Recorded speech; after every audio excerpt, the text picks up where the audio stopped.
आज तिमीलाई कसैले चिन्दैन होला। सायद तिम्रो मेहनत कसैले देख्दैन होला। सायद तिम्रो सङ्घर्षको मूल्य पनि कसैले बुझ्दैन होला। तर एउटा कुरा कहिल्यै नबिर्स, आजको मेहनतले नै भोलिको परिचय बनाउँछ।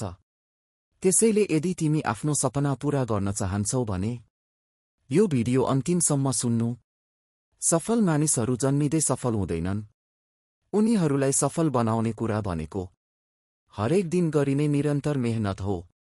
आज धेरै मानिसहरू परिणाम चाहन्छन्, तर मेहनत गर्न चाहँदैनन्।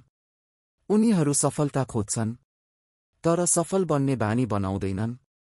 याद राख, रुख रोपेको भोलिपल्ट फल लाग्दैन।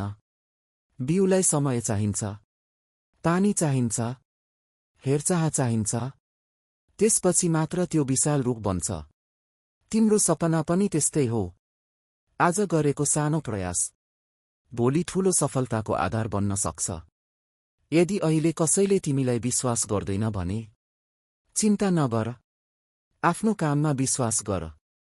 किनकि जब परिणाम बोल्न थाल्छ, त्यसपछि संसार आफैले तिम्रो नाम लिन थाल्छ। धेरै मानिसहरू बीचमै थाकेर रोकिन्छन्, तर विजेता त्यो होइन जो कहिल्यै थाक्दैन। विजेता त्यो हो जो थाकेपछि पनि अघि बढिरहन्छ। आज अरूहरू रमाइलो गरिरहेका बेला यदि तिमी आफ्नो लक्ष्यका लागि मेहनत गरिरहेका छौ भने याद राख, तिमी भविष्य निर्माण गर्दैछौ।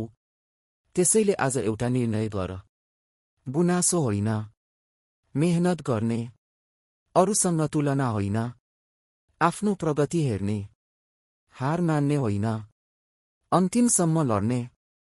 किनकि आज तिम्रो पसिना बगिरहेको छ, भोलि तिम्रो सफलता बोल्नेछ। र त्यो दिन जसले तिमीलाई बेवास्ता गरेका थिए, उनीहरू नै तिम्रो उदाहरण दिनेछन्। त्यसैले उठ, काम गर, सिक, बढ र आफूलाई कहिल्यै रोक्न नदेऊ।